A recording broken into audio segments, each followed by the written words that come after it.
We're very proud to be celebrating our 110th anniversary this year. Yes, we are that old. I always tell people I did not give birth to the AACR 110 years ago. I want to remind them of that.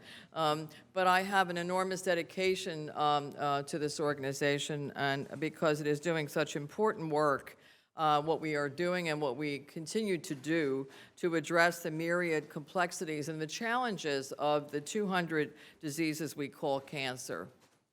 Over the years, the AACR and its more than 38,000 members from the United States, as well as 107 countries around the world, have been really at the forefront of every major breakthrough in the field.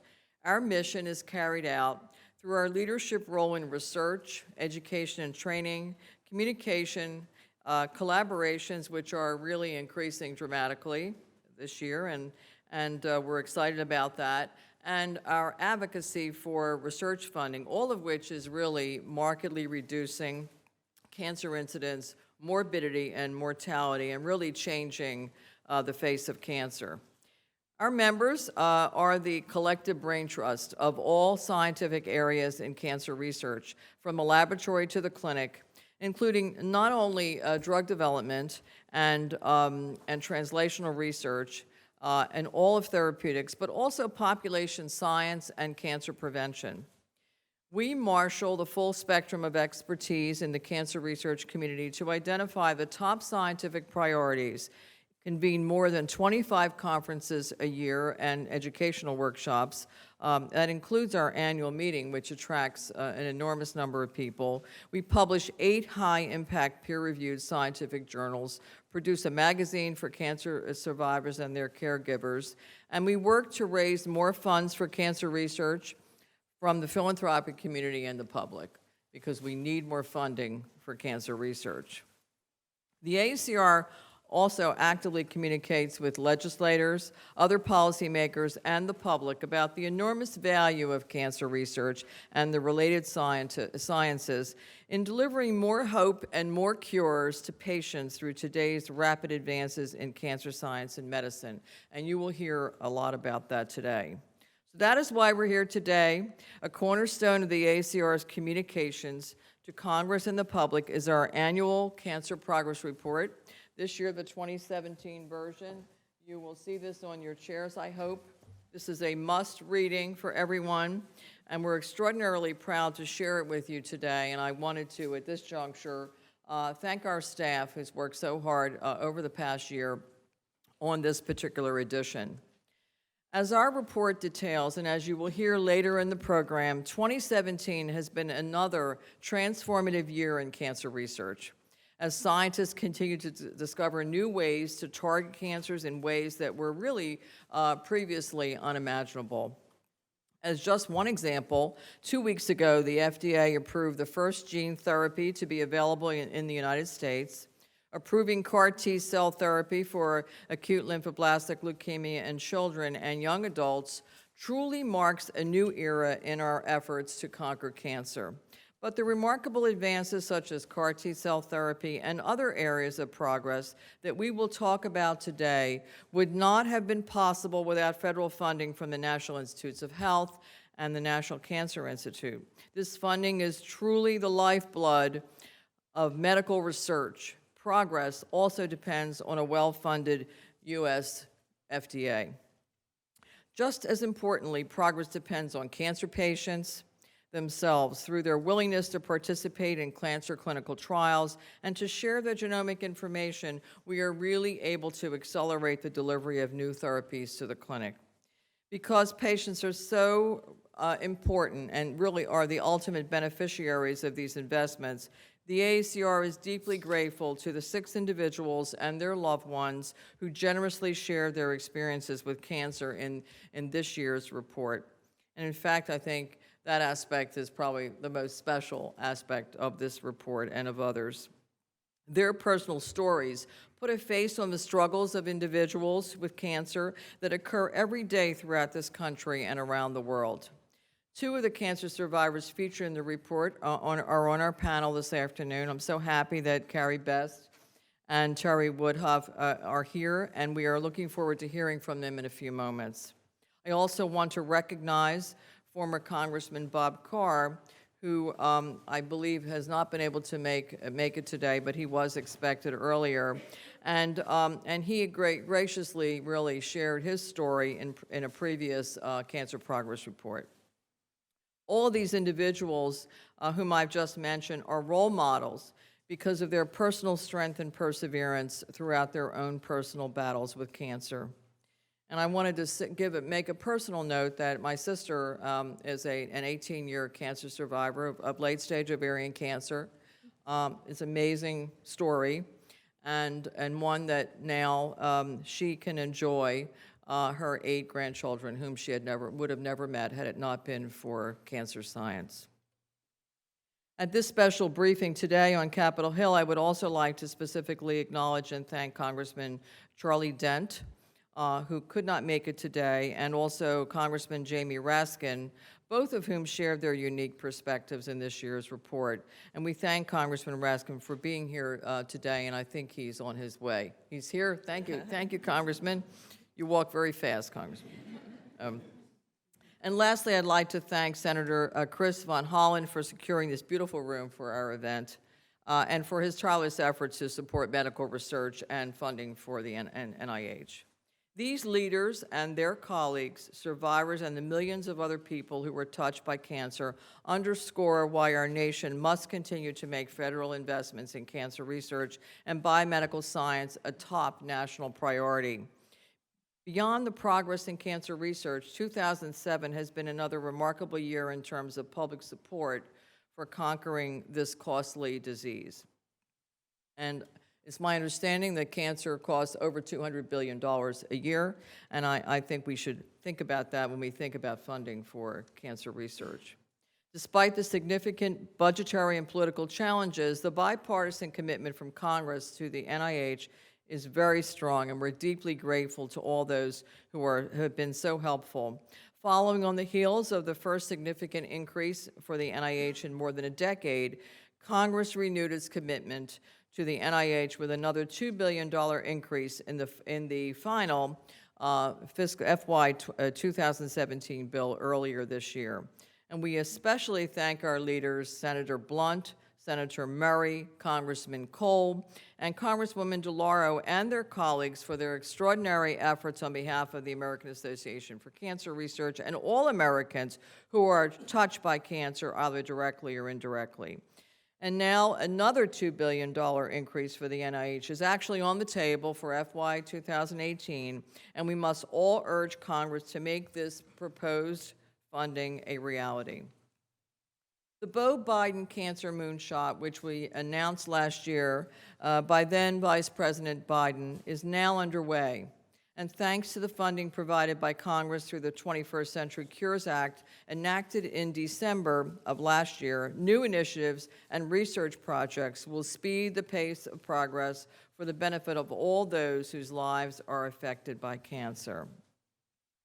Now, although we celebrate this enormous scientific progress and generous public support for cancer research, we cannot really forget that this year alone, nearly 1.7 million Americans will hear the words, "You have cancer," and over 600,000 Americans will sadly succumb to this dread disease. These statistics are totally unacceptable. We can and we must do better. In 2017, racial and ethnic minorities, as well as medically underserved populations, continue to suffer disproportionately from certain cancers and also have higher morbidity and mortality rates. This year's report has a special emphasis on cancer health disparities, about which you will hear more today from one of our illustrious speakers and scientists, Dr. John Carpton.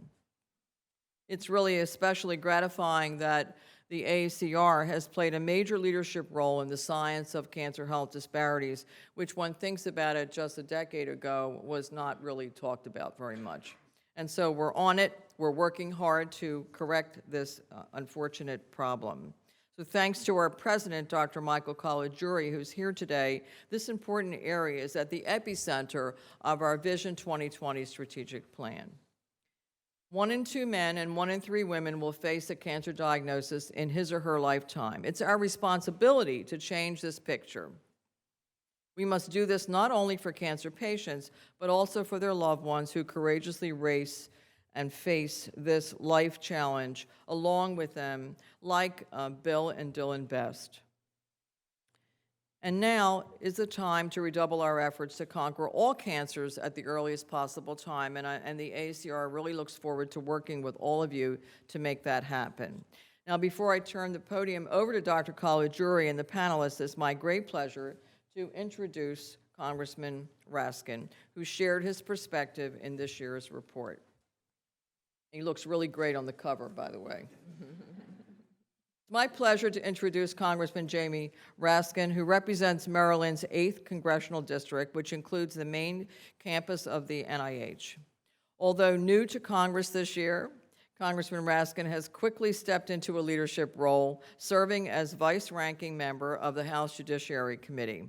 Prior to coming to Congress, Congressman Raskin served 3 terms in the Maryland State Senate, including as the Senate Majority Whip. I wish I had a whip, but I don't, actually.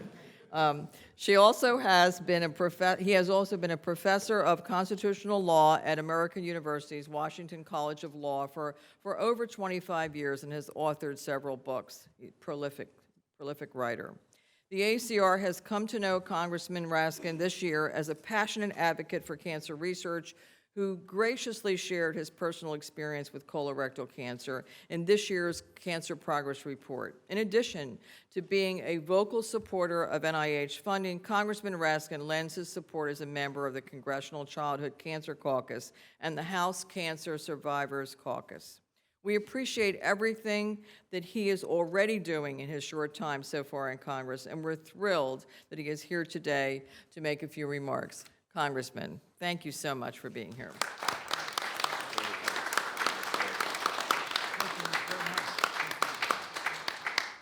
Well, thank you so much, and I'm thrilled to be here with everybody, and thrilled to be here upon the release of the AACR's progress report, because people need to know that every day we are incrementally winning the battle against cancer in terms of treatment and research breakthroughs, and now is obviously not the time to pull the plug on cancer research, but to double down and invest in cancer research because it remains a plague on the land. As the congressman who represents Bethesda and Rockville, which include NIH, it's my special responsibility and honor and privilege to be fighting for the National Cancer Institute and for continued serious investment in all of the research that we need into the killer diseases, including not just cancer, of course, but also heart disease and asthma and diabetes and cystic fibrosis and so on. But I guess I was invited to say a few words about my personal experience, and obviously it's easier for people to understand the fundamental importance of cancer research when they hear about people's stories. So I don't like to dwell on it, but I'm happy to talk about it when invited to do so. I am living proof of the fact that anybody can get cancer because I didn't go to the doctor and I didn't have any serious illnesses or diseases up until basically that point. I used to injure myself playing football. I broke my jaw, I broke my ribs, all that stuff, but I never had any real serious medical problem. And then I went in because I was having reflux symptoms.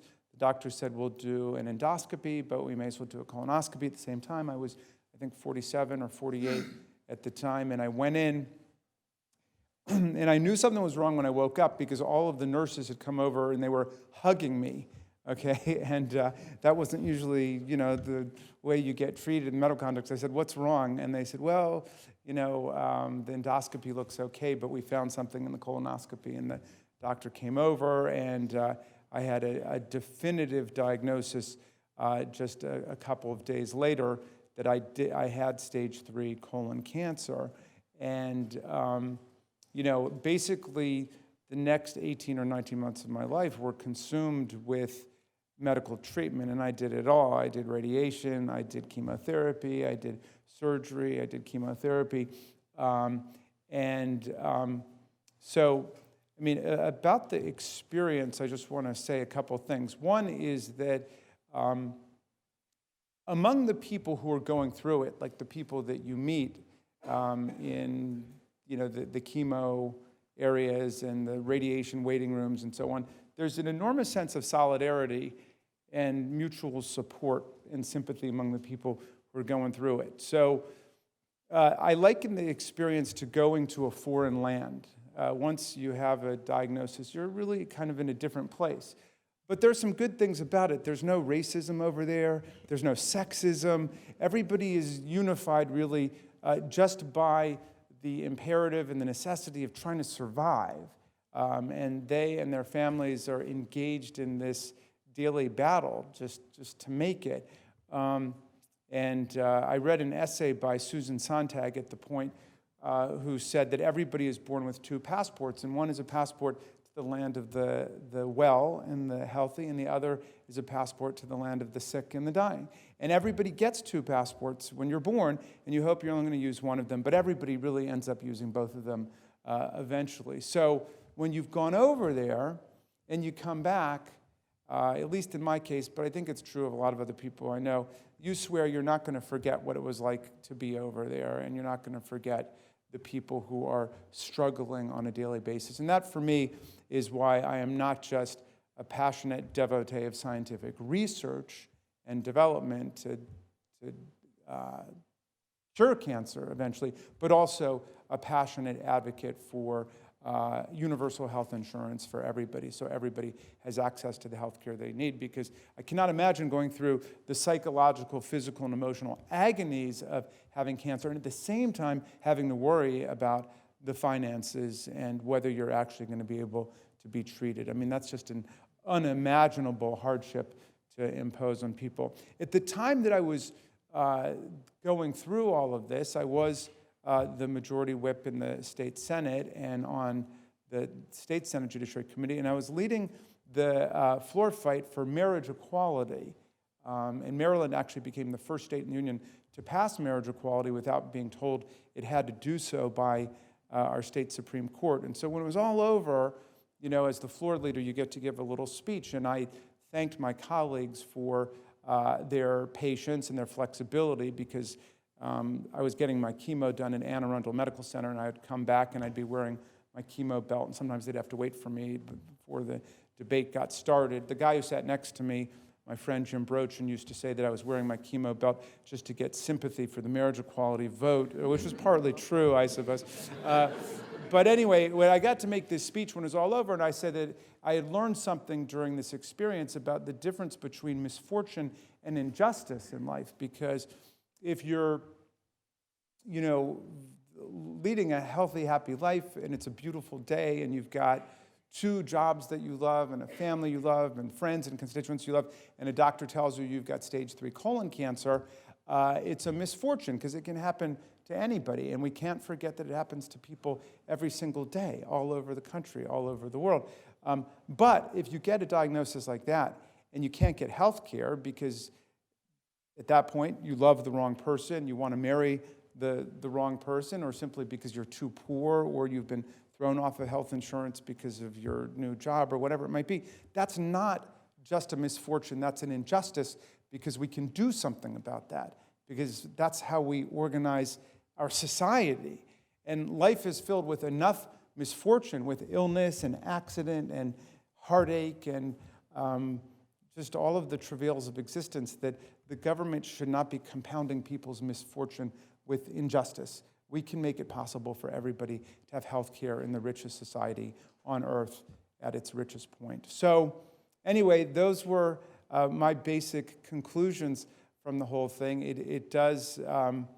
I think of it as an exciting thing that we are making such extraordinary scientific breakthroughs. I'm thrilled, Margaret, that we, rather than cutting the NIH budget, we increased the NIH budget by $2 billion in the last omnibus in the budget. And I think we're on course to be increasing the NIH budget again significantly. And I think that there's no better investment that we could be making at this point in the well-being and the health of the American people. So please consider me an ally, and I'm right here for you whenever you guys need anything.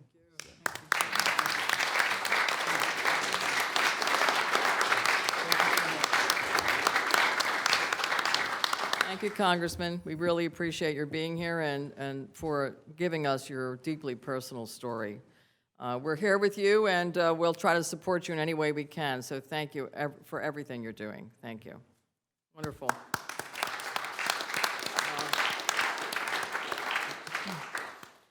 So it is now my great honor to introduce our esteemed president of the AACR, Dr. Michael Caligiuri. Dr. Caligiuri serves as director of the Ohio State University Comprehensive Cancer Center and as CEO of the Arthur G. James Cancer Hospital and Richard J. Solove Research Institute located in Columbus, Ohio.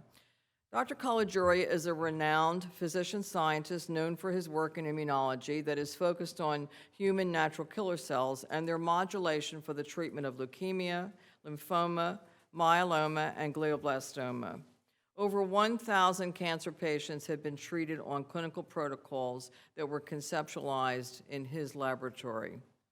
During his year as AACR president, Dr. Caligiuri has focused on accelerating advances against cancer through cutting-edge cancer research, strengthening our education and training programs, and really increasing our collaborations and advocacy for federal funding for cancer research. His particular presidential initiative is to redouble the AACR's enduring commitment to address cancer health disparities through a plan to sequence 2020 cancer genomes from consented African American patients by the year 2020. This initiative, which I know he will talk about, really has enormous potential to make a major difference in the lives of these cancer patients, as well as those of other cancer patients who will benefit from our opportunity to interrogate this rich database of genomic and clinical information. We're very, very fortunate to have him as our inspirational and visionary leader at this propitious time of exciting discoveries in cancer science and medicine.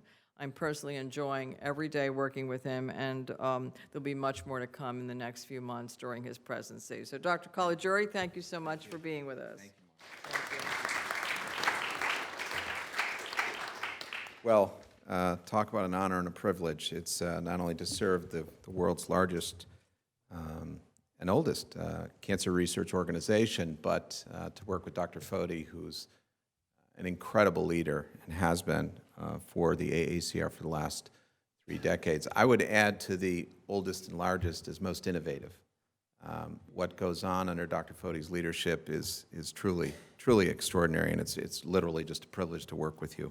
I'm glad you don't have a whip. But no, we have a great partnership. So, I think, we hear the word progress. We have our progress report, and I see a lot of young faces here, and that's wonderful. When I was in med school, George, how long ago was it? We were in med school together, a long time ago, 30-some years ago, I was really inspired to go into oncology because everyone was dying, and I enjoyed the challenge of helping people realize that the end was near. I think there were about 4 drugs, so imagine everybody in the room having a different cancer, there being no outpatient clinic, and us having 4 drugs to treat everybody here, and understanding that everybody here wasn't going to do well. That's where we were. And if you just fast forward those 3 decades, which is really just a blip on the screen, if I asked for a show of hands, who knows someone here that's, surviving cancer, living successfully with cancer, or cured of cancer, everybody's hand would go up. And so it's like, well, how did we go from death sentence to just on the way over here, we did a little interview, and the person in the press said, there's still a couple of cancers for which there isn't really any hope at all. And I corrected him. But I mean, to say there's still a couple when there's 200 types of cancer. So the progress has been extraordinary. And I think what you're hearing is what we need here is to sustain the progress in a very, very robust fashion through more and more funding. Just delighted to hear about the fiscal year 2017 and hopefully 2018, as to what's coming for us. But just this year, just so you realize, remember I said 4 drugs? Just this year alone, the FDA approved 13 drugs for cancer. And there's something like 15 drugs for breast cancer now. It's extraordinary, or more. And then there are 8 drugs which had been approved that are now approved for new indications because we find certain tumor markers that were just breast cancer are actually also in esophageal cancer and bladder cancer. I'm going to talk a little bit more about that. And then finally, there's a new device that's kind of a visual device that allows the surgeon to go in and find a better margin to make sure we got every single malignant cell in what is really, curative therapy, that is surgical resection for things like glioblastoma, which our dear Senator McGain is suffering from. So 1 year, I think it's 12 or 13 months, extraordinary progress. I thought what we could do, is we have about 10 minutes, is really talk about innovation, and I'm going to get into a couple different areas. But before I do, I thought I'd talk a little bit about what is cancer, because if you don't really understand what cancer is, how the heck are you going to understand where we're being innovative? And so the way I would describe it is if I just whacked a little piece of skin out of my arm today, maybe needed a couple stitches, really what would happen is truly extraordinary. And that is that cells that were sleeping there for my entire life, and I won't tell you how old I am, but 6 decades worth, would start growing much faster than any tumor grows. Billions of cells would begin to divide, and divide and divide and divide. And you know what happens, the bleeding stops, and for a few days, kind of the wound gets smaller and smaller and smaller till it eventually closes. And then what's really extraordinary is that the cells stop dividing, right? I mean, they started, I don't know, I'll tell you how they started, but how did they stop? Such that if I went back there and I looked, it's like I couldn't even tell where I got cut. So really, Mother Nature is extraordinary in her ability to understand the wound, grow the cells at a rate that's far more rapid than cancer, and then shut it down precisely when those two things come together and we can no longer find where we had the cut. So what happens? Well, what happens is that when you have that cut, you have the cells still sitting there, and they have a receptor on their surface, and the cut induces growth factors to hit that receptor, very specific ones, to hit that receptor. And then that receptor on the surface of the cell transduces signals. Think of a light bulb going on each step. This light bulb turns on the next one, next one, next one, all the way to the nucleus of the cell, if you remember biology, nucleus. And it cranks a switch that says start dividing. And so every one of those cells lining that wound are all rising up and dividing incredibly rapidly. You will have, hundreds of millions, if not billions, of cells dividing very rapidly right there. What's really extraordinary is as it begins to close, what's happening is that there's another receptor over here that's going to get a stop signal. And that stop signal is going to go boom, boom, boom, and a different set of lights are going to come on. Maybe these are green lights, and these are red lights, one after the other. They trickle all the way down to the nucleus, and they turn it off. And they turn it off as those cells start to touch one another. That's when the signal comes. And so eventually, when all the cells are touching other, the signal completely stops. It's called contact inhibition. It stops when they come into contact. So this set of green lights, you can think of those as we call those genes that are each coming on. Each one represents a different gene, is an oncogene. Think of it going on. And the red lights that are coming on to say, whoa, whoa, whoa, stop, those are called the tumor suppressor genes. They're suppressing a tumor from developing from that growth, so the red lights. To get cancer, generally speaking, one needs just one of those signals. And there's about, I'm going to just ballpark at 150 signals from here to the powerhouse, okay? One stays on, and then they all stay on. So you just need one signal along the way to be on. It stays on. That's the oncogene. And here, on the tumor suppressor gene, you just need one to be missing or to not go on, and the rest don't go on. So what would happen if the green light was on, putting go, go, go, and because a red light was missing, you had no break? And that's really all cancer is. It's what we call constitutive, the activation of a single oncogene in the absence of a tumor suppressor gene. By the way, there's no quiz at the end of this. But you're all now, I can't say you're quite as scholarly as Dr. Carpton, but you're getting there. Okay, so it's the activation of an oncogene and the loss of a tumor suppressor gene. And that's all you need. You need to push on the gas continually. And the cancer is whether or not there's a growth factor. It's just stuck in the on position, maybe because of a mutation. And then maybe along the way, due to an environmental effect, or maybe you were born this way, you lost one of the stop signals. And that failure to regulate growth is cancer. Cancer is simply a failure to regulate normal cell growth. So cancer starts from a normal cell. Every cell in your body has every gene. We're able to clone a sheep from a liver cell, because your whole DNA is in that one. So everyone's got all those signals. And all it needs to do is the same cell needs to get this one stuck in the on position and missing one of this one, or this one's broken and it won't go to the off position. That cell, that single cell, will develop into a cancer.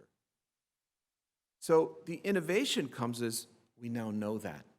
Not only that, but we can go into your cancer and we can figure out which one is on and which one is missing or not turning off. And we can actually design drugs to take that red to take that green that's going on, hit a drug, targeted therapy, and put a red on it so that it stops. And then we can actually replace the broken tumor suppressor gene so that the brake comes on. Now, some people have just this on, and some people are just missing this. You usually don't get cancer. You usually need both. Some people are born missing the stop sign, stop signal, and then you just need one hit. And those people have a much higher incidence of cancer, because rather than needing both things to go wrong in a single cell, they just need one. And there are certain syndromes where this exists. So one of the things to talk about are inhibiting that green light. And one of the inhibitors is called a PARP inhibitor. It inhibits one of these signals called PARP.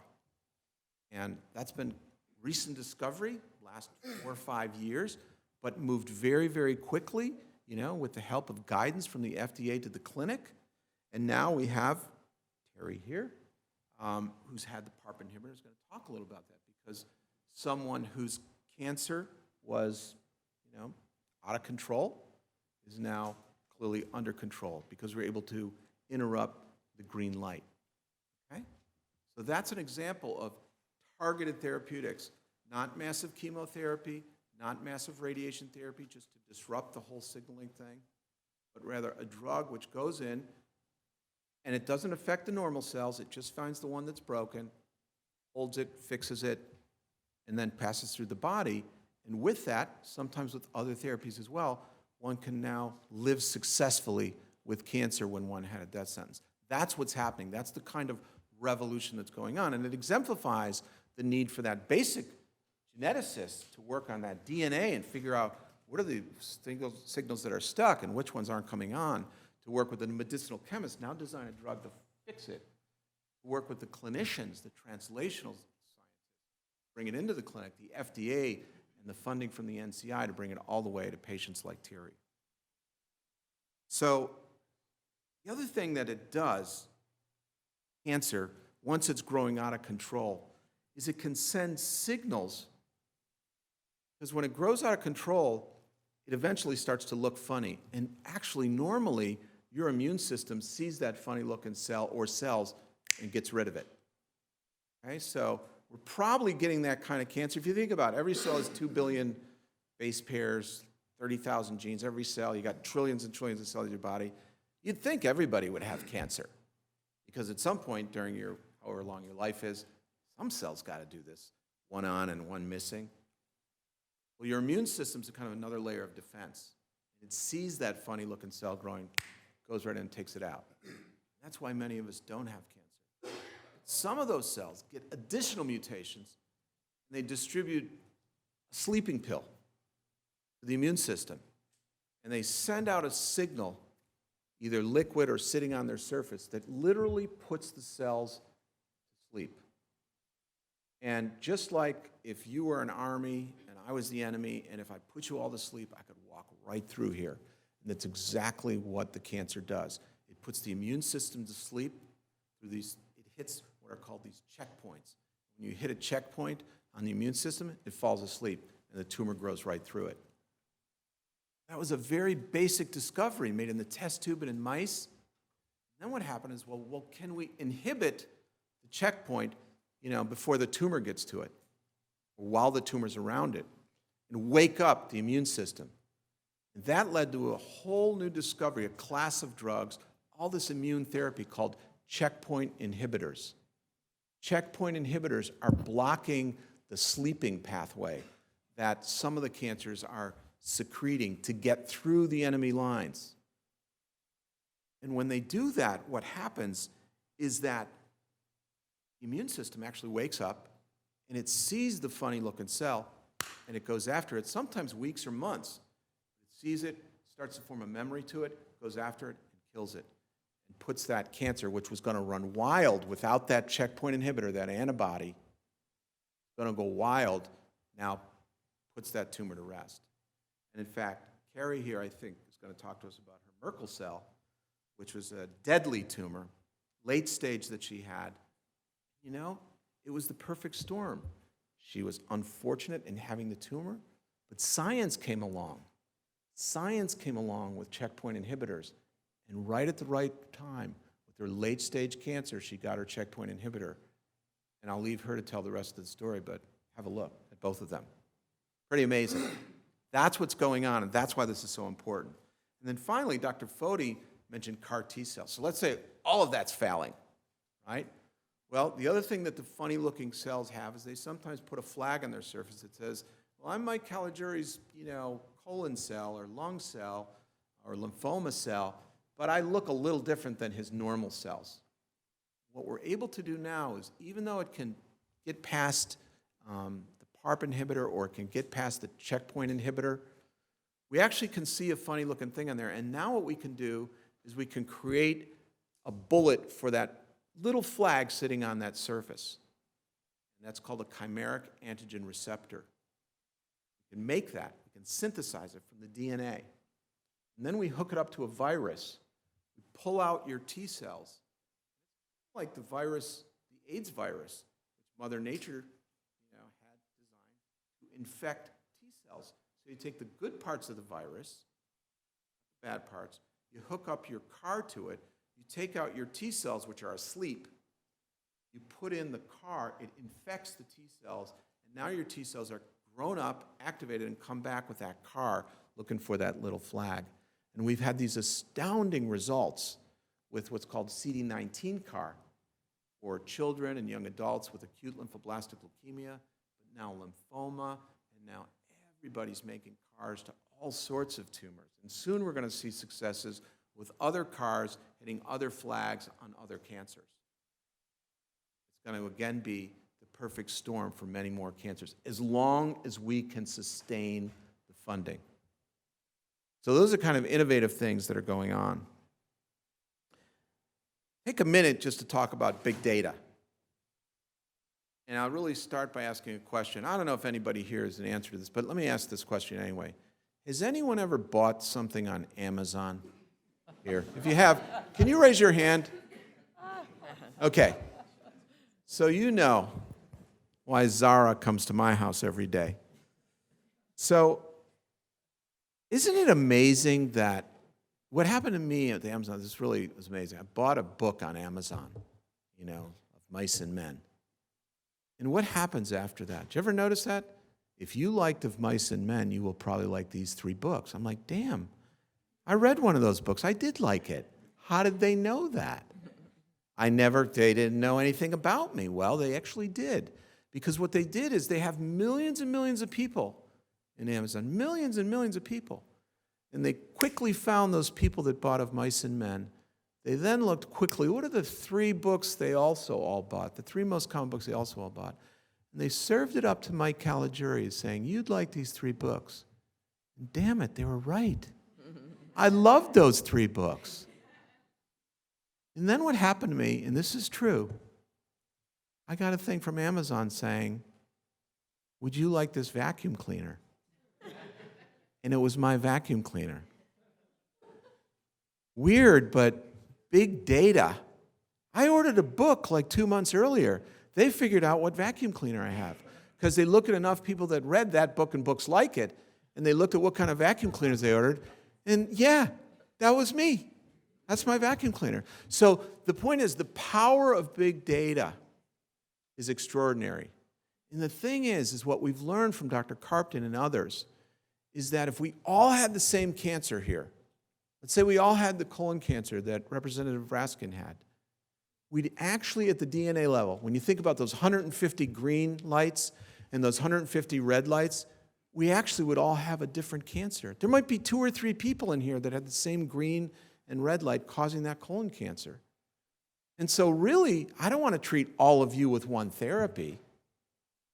I want to treat those 2 or 3 that had the same defect. I want to study those.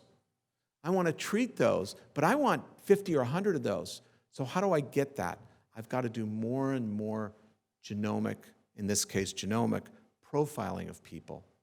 And so what we've done in the AACR is we've done Genie, where we've collected not 5, not 10, not 20, but 30 and 40,000 genomes and got them into a common platform where all investigators can look for those 2 or 3 people like your cancer. And then with collaborations that Vice President Biden suggested, we're working with Orion, which has its own data set, to say, well, how did those 2 or 3 people with those mutations do? They did really well. Okay, so they don't need this therapy. Oh, they did really poorly. Okay, so we got to come up with something new. So if we have big data, we can find patients like you that are actually only 1 in 100 for the same cancer, or 1 in 50 for the same cancer. So we need to really collaborate. And I'm very, very proud to say that through the AACR, through Genie, we're leading that and working collaboratively with other organizations which are also collecting that data so that our scientists can see it clearly and find patients like me. A patient can look in the portals and find a patient like me. A doctor can look in the patient and say, how is my patient being treated successfully across the country? And pharma, in a public-private partnership, can look in there and say, where's a patient for my drug? As opposed to treating all of you and finding only 3 or 4 of you respond to it and the FDA not approving it. But if I could find all those patients that hit my drug easily, and that's what we're building through these incredible collaborations. So big data, Genie, very, very important, being led by AACR. And as Dr. Foti mentioned, just in closing, my research, as she said, is in immunology, and so my interest in disparities comes from the heart, not so much from the head. But it just seems to me, as has been said, that there really shouldn't be a curse placed on you because you're a certain racial minority or ethnic minority or socially, economically disadvantaged. But the sad fact of the matter is that when it comes to cancer, there is. You know, if you take prostate cancer, for example, and you're African American male, you have twice as high the chance of dying from that prostate cancer than if you're not African American. That just doesn't seem fair to me. We need to figure that out. You know, if you're Medicaid, our poorer people, if you're uninsured, and you actually have a 40% greater chance of dying of your cancer than I do, than you do. Just because you're on Medicaid or you don't have insurance. 40%. Shouldn't live with that curse because you don't have the means. And then finally, just another example. If you have early stage ovarian cancer and you're poor, Medicaid, no insurance, et cetera, there's a 50% chance you're not going to get the curative therapy. So therapy's there, works, you're not going to get it. So we have to do something about this. And, you know, I'm really proud to partner with a world expert not only in genomics, but in health disparities, Dr. Carpton, to really initiate something through Dr. Foti and the board of directors that's in its infancy right now, but we are going to do this. We're calling it 2020, and that is to say, we're going to do a pilot study, in this case, African Americans, to get 2020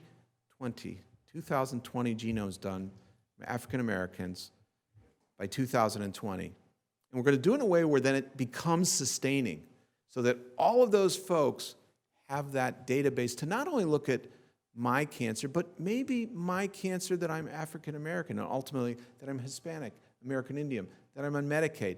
What's different genetically? There's got to be something genetically different depending on our race, sometimes our ethnicity. And we're going to find that out through the AACR, and we're going to make a big difference with health disparities. So I'm going to stop there because I'm going to, before I introduce Dr. Carpton, I'm going to introduce a good friend of mine. Remember the progress report. You know, Dr. Foti said, a must read. It really would help if you read that. I know many people here, our staff, and you know, for you to speak to your leaders and say, we have a big problem here. I mean, 600,000 people a year dying. That's like 1,500 a day. That's 3 747s going down every day. Will we let that happen? If you knew 3 747s were going down, we'd say, hey, we got to prevent that. That's not good. Let's figure out what's going on. Or, you know, a big missile from, you know, some of these heavily populated areas, the threats of nuclear, hundreds of thousands, millions of people. The answer is the same thing. Every day, every year. We've got to do something about that. You know, we're spending $5.5 billion. I'm excited about the $2 billion this year. It's costing us hundreds of billions. Even if you wanted to take the economic argument, not the emotional, makes a lot of sense to put a lot more money into cancer and prevent this monster. So with that, I'm going to plead, and I'm going to do it with one of the very best sitting right in front of me, not only robust, but sustained increase in NIH funding, NCI, and the FDA. Because with that, we'll really create the cancer-free world. So thanks very much for your attention.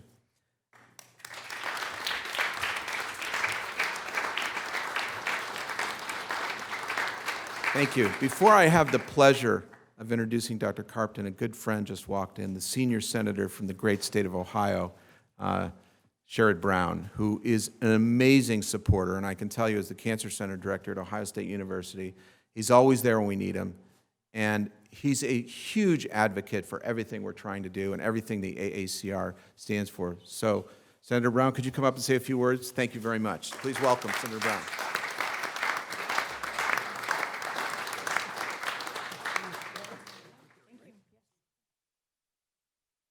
Michael, thank you. It's a pleasure to be here. I appreciate the chance to say a few words, and first to thank you for your advocacy. This report today matters. I have one point about the report that I'm a little puzzled by, and then I'll speak about some other things. When you write that patients with cancer who have Medicaid coverage or no insurance at all are more than 40% more likely to die. I've heard the numbers for years that if you have breast cancer without insurance, you're 40% more likely to die than if you have breast cancer with insurance. I don't understand pulling Medicaid and no insurance in the same category, and I just want to at some point understand that better, because I know that speaks to the socioeconomic factors that people in Medicaid are likely to have perhaps less nutritious food, live in a zip code like I live in. My wife and I live in zip code in Cleveland, 44105, that had 10 years ago had more foreclosures than any zip code in the United States. I see the blight in neighborhoods like mine. I know what that means for cancer deaths and everything else, but I also think enough of Medicaid that I hope you go back and explain that number much better, because I've got to think somebody with Medicaid that has breast cancer is less likely to die than someone in the same neighborhood without Medicaid that has breast cancer. So I haven't read the report, but somehow my eyes went to that. So help me with that down the road. So thank you. You all look, I don't know if you look puzzled or asleep or something, but thank you for that. Anyway, thanks for being here. Special thanks to Carrie, a survivor, and she is here with her husband and her son, Dylan, I understand. Where are they? And Dylan's here too, or Dylan's sitting way back in Dylan. How are you? Dylan, you know about, I know you're in Central Ohio, but you know about the Cleveland Indians 20-game winning streak? You a baseball fan? Okay, those of you that care about those, thank you. If you don't, ignore that. But thanks for making the trip to Washington for all of you and for being advocates. And I so appreciate Dr. Kilajuri's words, but more importantly, his efforts at the James and his work in Central Ohio that goes much beyond Central Ohio. We've worked on a number of issues in the past, including some clinical trial issues that we were able to fix in the Affordable Care Act. More on that in a second. If this meeting had taken place in January, and you'd put your report out in January, you'd just come and visit in January, and you would ask me the question, what's going to happen with the Affordable Care Act? I would have said it's close to 100% probability that it will be repealed. I thought there was almost no way, and most of my colleagues would have said the same. This is not partisan, but it's factual. Every Republican candidate in the country, House and Senate, virtually everyone said first priority is to repeal and replace Obamacare. Interestingly, by the way, if it's called Obamacare, back then it polled 10% worse than if it were called the Affordable Care Act. Figure out that race doesn't matter in our country, but put that aside.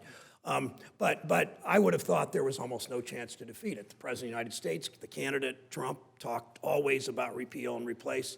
Yet what happened in January, what happened in February, what happened in March is a whole lot of people you work with, whether you're researchers, whether you're practitioners, patients.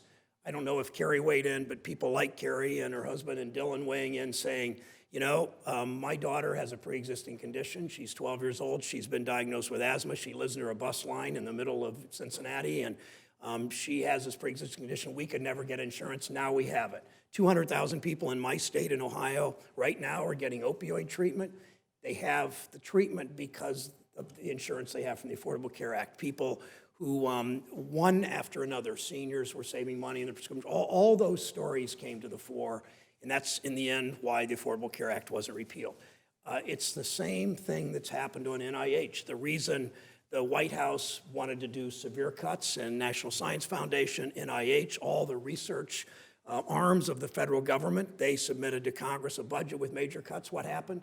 We actually saw we're seeing an increase in NIH funding, and NCI will likely be a big part of that because I believe you're the biggest institute of NIH, right, by far. And what that says is that people have weighed in, and whether you're a researcher, a practitioner, or a patient, or just a good citizen, weighing in on these issues is so important.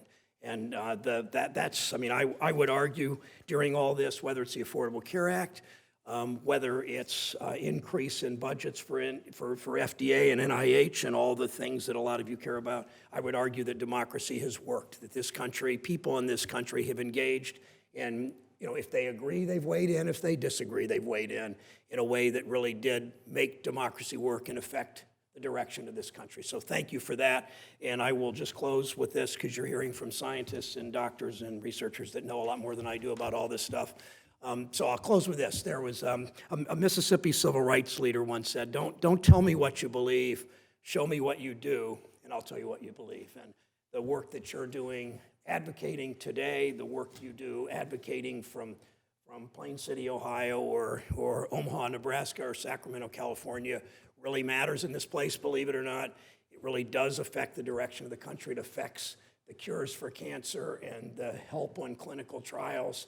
To give people hope and to give people more life, and you've really so many of you have led the charge on that, and for that I'm grateful. Thank you.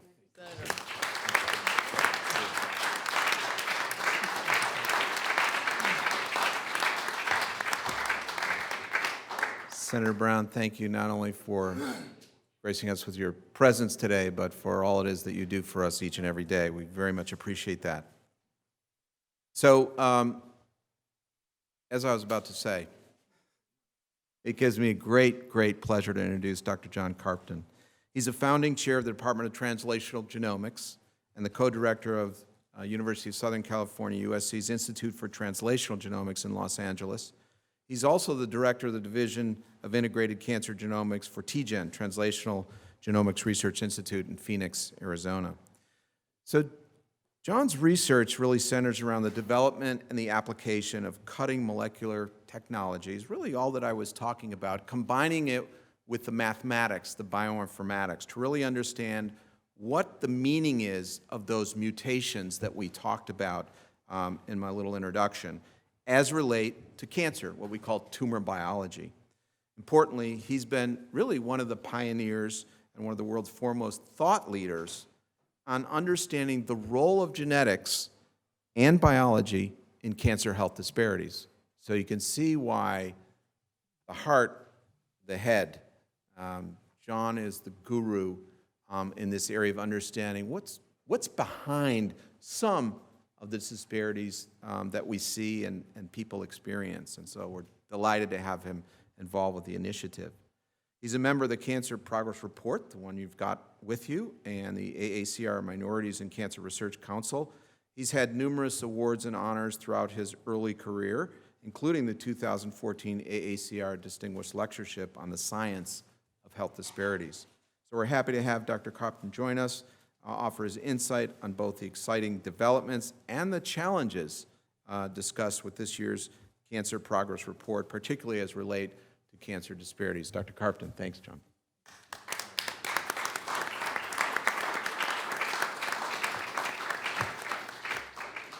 Okay, this is too much. The senator mentioned Mississippi. I grew up in Mississippi. My wife is from Lima, Ohio. I did my PhD at Ohio State. I did my postdoctoral training at the National Institutes of Health under Jeff Trent and Francis Collins, my early careership there. Now I'm at USC, and I think for the first time in a decade, USC has better football than Ohio State. All right, in conclusion. And God forbid we have a Dodgers-Indians World Series, right? I'm not going to know which way to turn. But thank you for coming out, and I'd like to thank, of course, Marge and the AACR, distinguished congressmen, advocates, survivors, and families, and friends and family members for the opportunity to just expand upon some of the comments that Michael made. As he stated, cancer disparities do exist.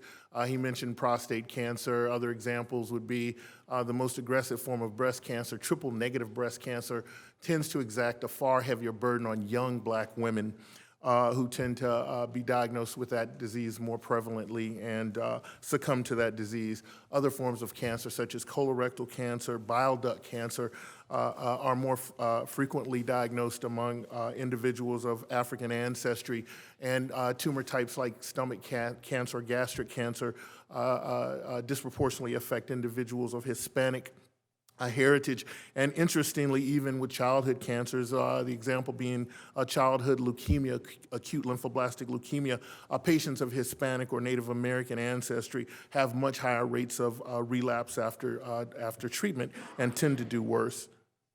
So these disparities do exist. We've often considered and related these disparities as, or called them, or classified them as racial disparities.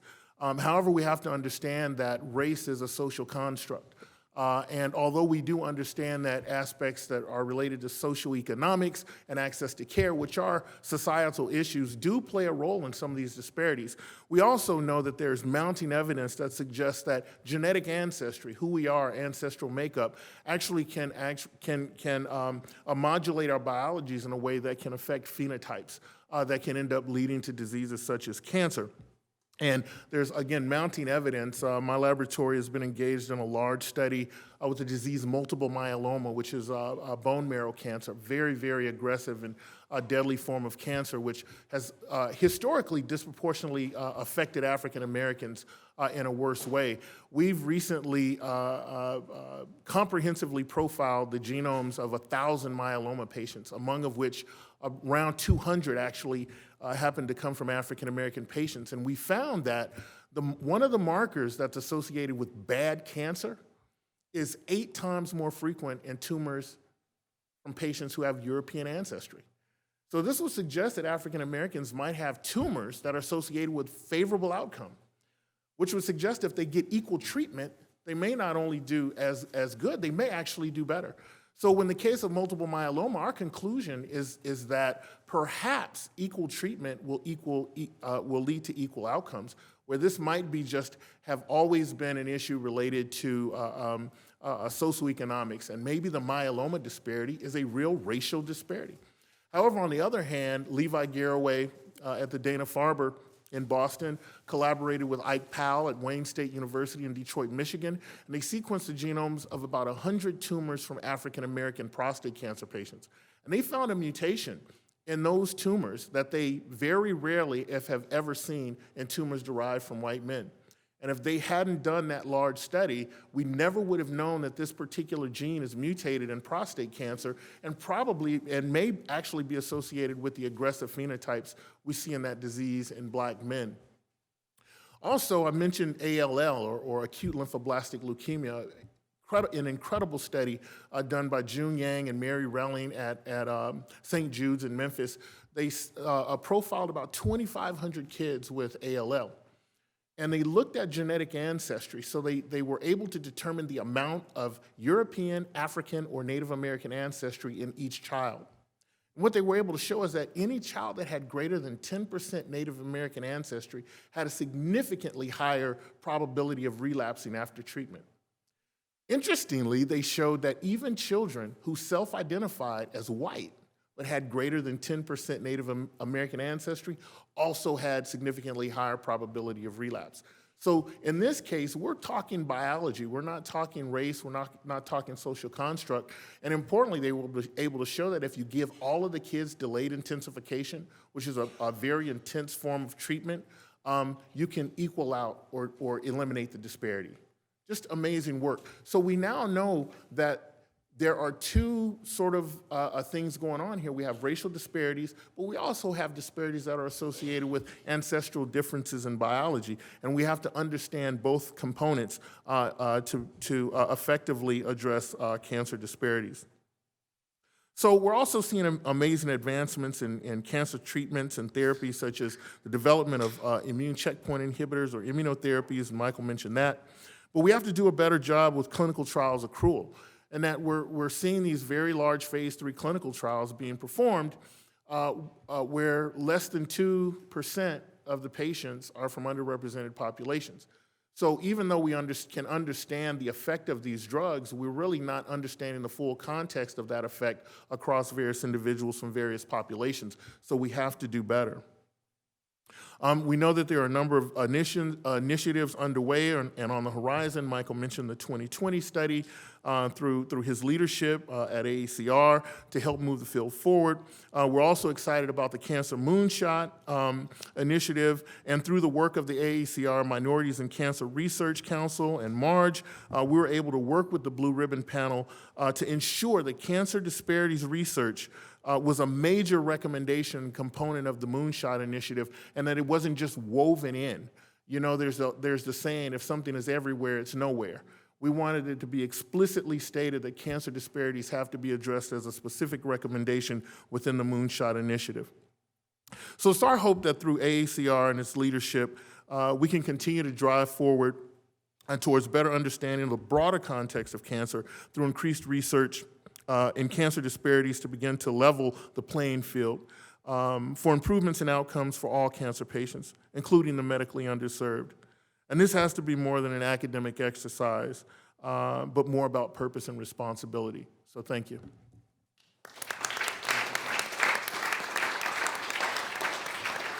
Awesome.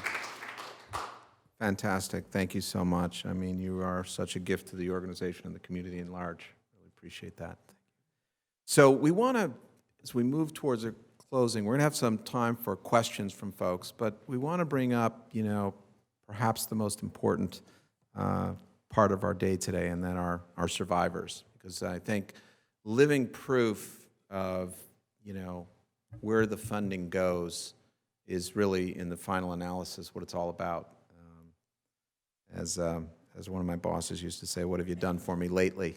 And lately, we've done a lot in cancer research. And so I'd like to first introduce Carrie Best, and maybe actually I'll introduce both of our panelists here, and Carrie, you can start. But Carrie lives with her husband, Bill, and son, Dylan. As he said, they're in the back there in Plain City, where I must say I bike quite often. A great place for biking. It is in Ohio, where she is a school psychologist. She's a survivor of this rare cancer that I talked about, Merkel cell carcinoma.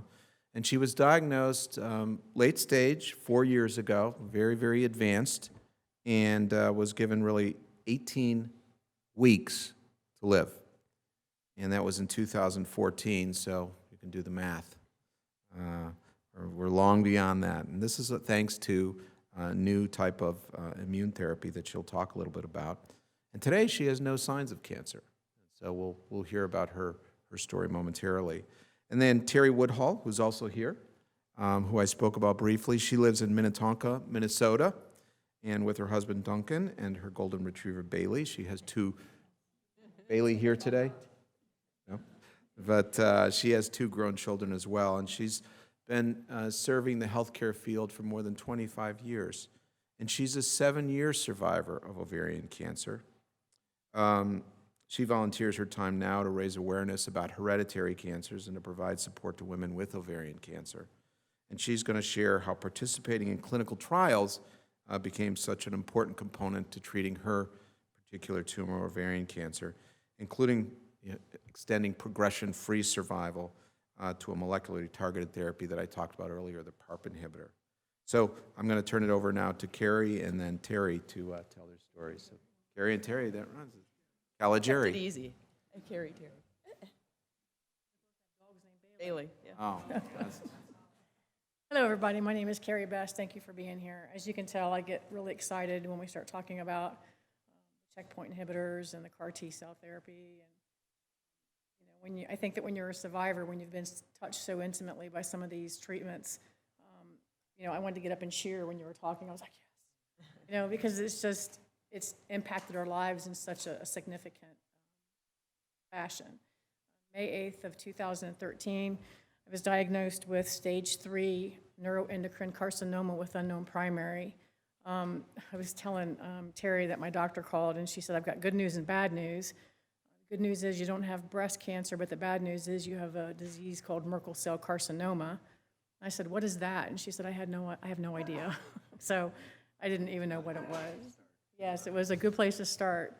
That was 9 days after my little boy's 6th birthday. And so it's a surreal feeling to look back on pictures from his birthday party and know that I had a terminal disease, and we're blowing out candles on cakes and playing and, enjoying life. And it's just such an impactful thing to have your life just decimated in one phone call. I proceeded through platinum-based chemotherapy. My doctor at the time told me that my treatment options were platinum-based chemotherapy, that if that didn't work, that we were going to head into clinical trial land. I call that Hail Mary land, because I knew that if I ever got into clinical trials, we were throwing Hail Mary passes, and I was terrified. I mean, most people are.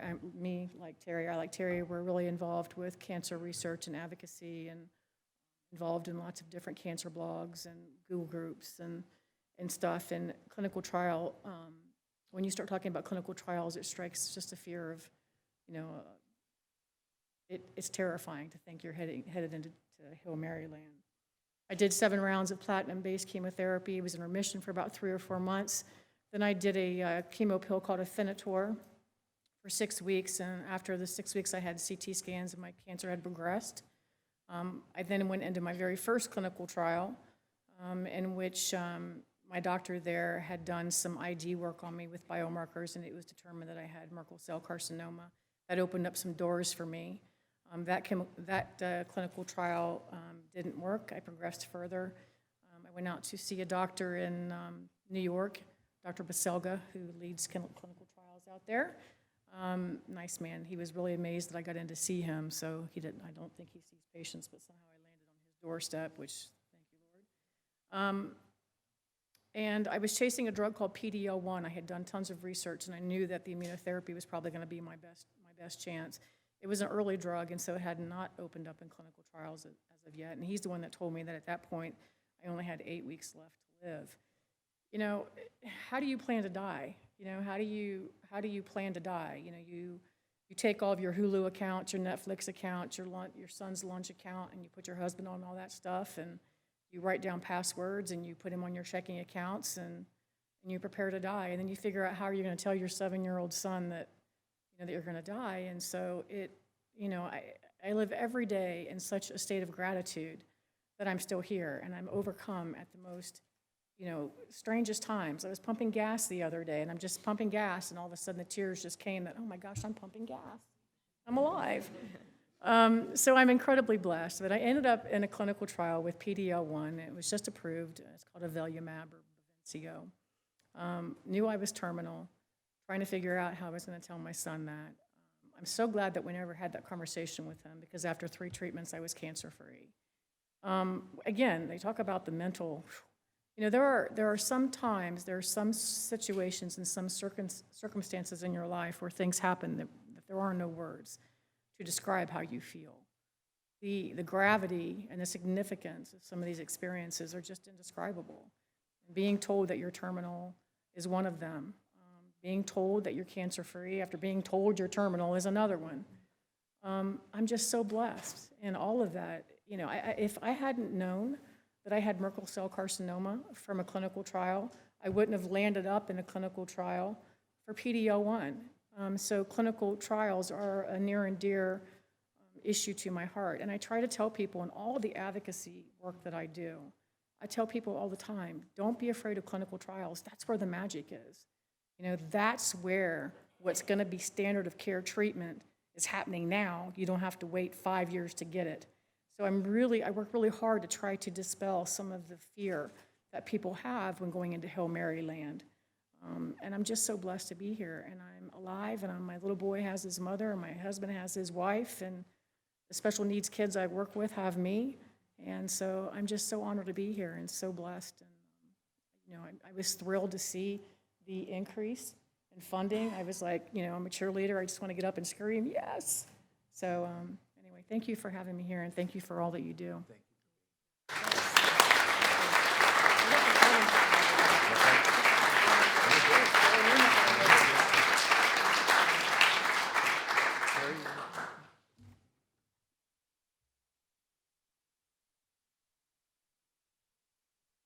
They figured they'd keep it easy. So if you say Carrie or Terry or just blend it together, you'll get one of us, right? And then a dog named Bailey. That's kind of ironic. My personal cancer career or cancer story actually began 31 years ago when my mother was diagnosed with advanced ovarian or breast cancer at the age of 43. She unfortunately died 3 years later at the age of 46, despite the best standard of care treatment at the time. And during that process of living with her breast cancer and trying to treat it, what we came to realize was we had this family legacy of breast cancer. So my mom's first cousin got breast cancer about the same time my mom did, at the age of 42. My mom's mom had breast cancer. My mom's grandmother had breast cancer. And the oncologist that was treating my mother said to my sisters and I, at the point at which we knew that my mother had not much longer to live, we don't completely understand it, but we're rather certain there's something about this breast cancer in families that has a hereditary aspect. So I live in the great state of Minnesota, and one of the wonderful research institutions we have is Mayo Clinic. And Mayo Clinic was doing studies back in the late 80s and early 90s on this hereditary aspect. So I had a preventative mastectomy in 1993 at the age of 30. Because given what was going on in my family, I thought, you know what? I'm going to do everything I can to try and prevent this legacy of breast cancer. A couple of years later, as many of you might know, Dr. Mary Claire King identified, or was able to finally specifically identify one of these gene mutations, the breast cancer or BRCA mutation. And I was aware of it. I worked in healthcare. I was one of those people that probably knew more than others about what was going on. But like a lot of research, in the early stages, it was all about the breast cancer risk. It's called the breast cancer gene. And it wasn't until much later that there was an understanding of some of the other related cancers that families with these inherited mutations might face. I thought I'd done everything that I could to prevent my risk. There were not some protections in place that there are today. I was self-employed, so I didn't know if I'd get health insurance if I tested and tested positive. The GINA protections were not out there. And I thought, I'll do it someday for my daughter. So I have 2 children, a boy and a girl. And at the time, didn't realize boys could inherit too, but thought I'd do it for my daughter. Healthy, 47-year-old, active, had a wonderful career, was shocked to be diagnosed with advanced ovarian cancer. I'd hardly even heard of ovarian cancer. And the only person I even knew of who'd had ovarian cancer was Gilda Radner. And many of us know that was sort of a tragic and early death. So it was not a really great point in my life. You know, here I thought I'd done everything I could to, try and prevent my family from having to experience the same thing that my family did, my kids, in having to experience potentially my death, like we'd experienced my mom's death, and I still got hit by it. So unlike Carrie, I actually didn't consider clinical trials as a Hail Mary. I actually knew the statistics for ovarian cancer research or treatment weren't real great.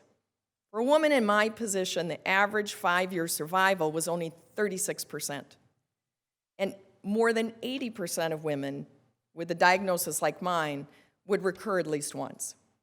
So what was going on with the standard of care in my mind was not real great. And I enrolled in a clinical trial from day one.